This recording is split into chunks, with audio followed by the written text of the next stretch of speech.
Hi everyone, welcome to Be Switched. We are continuing Wizards Unite. As you know, this is a Harry Potter mobile game developed by Niantic, which is currently beta testing in Australia and New Zealand. I had the pleasure to be happening vacationing in New Zealand and get to test out this game. And I've done a little series on this one, and this is about a few videos. And if you haven't seen the getting started one, or going around to introduce various type of things, go back to the playlist and check them out. And also please subscribe if you want to see more gameplays from me. I am Will again. Now we're watching. This time what I will do is to go through the ministry ID and see what we can do in that particular session. But as you can see right now, there's something on the map, but I'll get back to it in a bit. So there are a couple ways to get to ministry ID. One is to use the icon with the wizard face on it at the lower left hand corner, or you can go to your suitcase and tap on the same icon as well. So here you can find a few things. Let's check it out first, what it is. Ministry ID info. Your ID contains vital information for the ministry's records. You can change your name, portrait, school affiliation, wand specifications, titles, and wizarding achievement badges at any time. So let's go through them. It says I can change my portfolio profile picture, right? That's what it says. Let's check again. Portrait, but there's no quill icon on the portrait side. So as you can see, maybe that is just something I'll have to wait for the game to continue to update. One thing I noticed that there is a name icon, so you can go in there and put in any name. One thing I noticed is that I have done this many times. If you have watched the Getting Started one, you'll remember that you put in the name in the very first time, and it keeps disappearing for some reason. One thing also, you don't share this, and you can change it anytime. You also can kind of just do a random name. Yorick Quailfoot. Ugh. Alfred Bracken. Phoebe Zinnicus. Clarence Pierce. Another Alfred Brucem. It's interesting how you can kind of just change different names. Leopold Fawnfellow. Chester Graham. It's very middle-aged sounding. Fern Tin Whistle. Well, since I'm in New Zealand, Fern is a big thing here. Maybe I'll stick with this one. And on the title part, I think you unlock more title as you go within the game. Let's see what title is. Choose which title will be displayed on your ministry ID by adding them to your favorites. So you just tap it. You can also just randomize it, and then it will give you different things. The ones that came out as a default in the 4 was Finder of Foundables, Co-founder of Confoundables, Statue of Secrecy Supporter, and Hagrid's Hero. I think I just need to do a few more events. Maybe I will be able to unlock more titles in the game. So you can see right now at level 8 on the house part. I've chosen Gryffindor. Gryffindor values bravery, daring, and chivalry. I think this does describe me well, and I'm sure a lot of people will pick Gryffindor, but these houses mean choose the Hogwarts house in which you belong. But let's just go through all of them too. Slytherin. Slytherin house values ambition, cunning, and resourcefulness. Hufflepuff. Hufflepuff values hard work, loyalty, and fair play. Ravenclaw values intelligence, knowledge, and creativity. You can also randomize a house. You just keep going.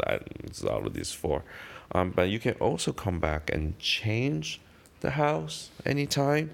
So if you're feeling different things, feel free to jump in and change. I'm gonna choose Ravenclaw for now. And just to the left of the house, you can see there's profession field, and you get to unlock this at level 6. I think I described this in the video Potions and Professions. You can check it out again. But here you can see, I'm just going to cover it again. Professions, what you can do, you can collect traces. You can open traces, rewards chests to get scrolls, wizard challenges to get spell book. You can upgrade using scroll, spell book to gain experience, expertise in particular professions, lessons, and unite with other witches and wizards to complete wizarding challenge at fortresses. Then you also get additional things that you can learn. In Aura, let's see, expertise. These are the different things. You can experience expertise by scroll, spellbook again, and each one has different skills where they gain expertise. For example, Aura is great against foe, but the Magizoologist has advantage against Aura. So, same thing. It looks like this reminds me a little bit of the Fire Emblem, the triangle. But here we go, the few things. Stamina, the amount of damage combatant can withstand. The power, the amount of damage a combatant can inflict. Protocol power, the reduction of the damage taken by someone. Position, the chance a successful spell cast will result in critical cast. Critical power, the amount of additional damage done when landing a successful critical cast. Proficiency power, the increase in damage done against foes when the combatant has a proficiency against that foe. Deficiency defense, the increase of defense when combatant has a deficiency against that foe. Defense in general, defense breach, the decrease of a combatant does to their foe's defense in combat. That's pretty neat. Accuracy, the amount of increased accuracy, maximum focus, and initial focus. The amount of focus available at the beginning of the wizarding challenge. So these are pretty cool. I think each profession allows you to focus on different things, which is really neat. That does it make it quite a bit like real RPG games. Different things you can see here. Magizoologist. You can also switch at any given time without penalty, which means that without any medallion, for example, when you join the teams at Pokemon Go, right now you will need to spend 1,000 coins to get one to switch over, and which I think this is really great for players at Wizards Unite, that you can switch profession. That really increase the playability because different professions do carry different traits and different skills, so you can eventually learn them all. And you can switch lessons very quickly. And this is the example tree. Okay. Next one, you can choose the wand. I guess you don't have to go to Olivier, and you can just go choose what kind of wand you like. So one way, let's take a look. Please wear your wand to register it with the Ministry Wands Permit Office. This will allow Ministry to check that your wand is fully functional for the tasks ahead. Indicate your wand's cord, wood, length, and flexibility, which is pretty neat. So let's go do this real quick. There are many different wood that you can pick from. In the info section, it tells you what those are and what those mean. They are a lot of wood that you can pick from. I'll just pick a few interesting ones or a few ones that I'm interested in. For example, Apple, a rare wand wood. Apple wood is suited for those with personal charm and high ideals. Assault black. Walnut, not the easiest to master as it's attuned to inner conflict in its wielder and seeks sincere, self-aware owner. Chestnut, the most versatile wood. Users skilled with beasts, herbology, and natural flyers are a good match for chestnut. Dogwood, well known to perform outstanding spells under pressure, dogwood wands have a playful nature and are drawn to the quirky and mischievous. Elder, the rarest wood to be used in wand making, elder is reputed to be incredibly unlikely and difficult to master. So, I'm not really sure if picking a wand here have an actual effect on battling or when you perform different spellcast. The one that I did pick is Redwood, attracted to an owner with the ability to make the right choices and falling on their feet, giving Redwood wands the reputation for bringing good fortune. Since where I come from has a lot of redwood, and still one more, Willow, 6 those with great potential and some insecurity.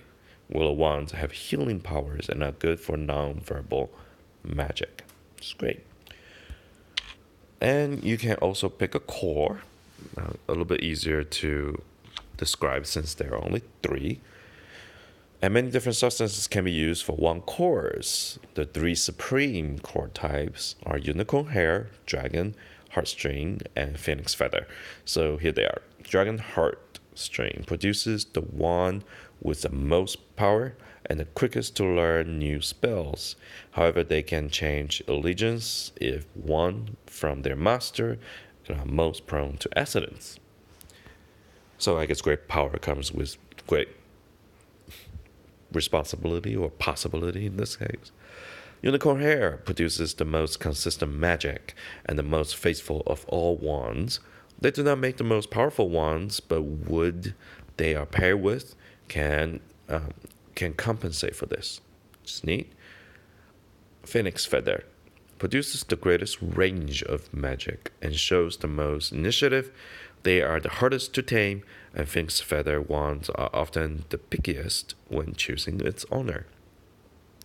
So there you go, the 3 main cores you can pick from. And there's flexibility. It can be quite bendy.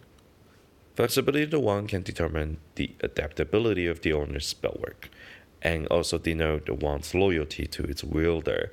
I just like bendy. It's nice. The length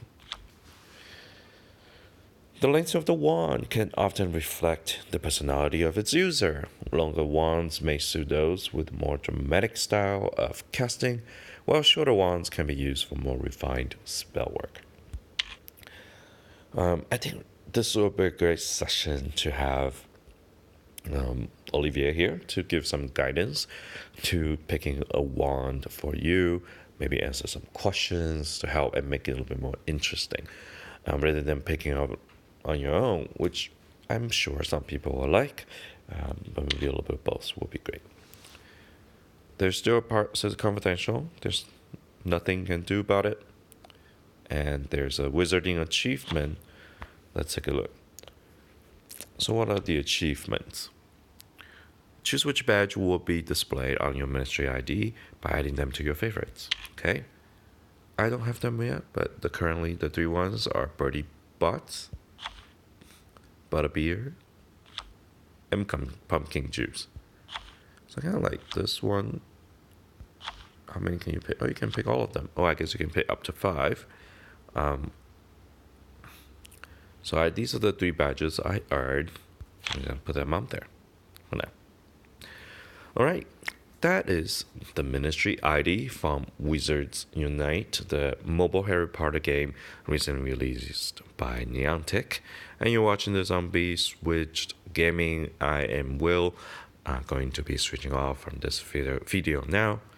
Talk to you soon. Bye.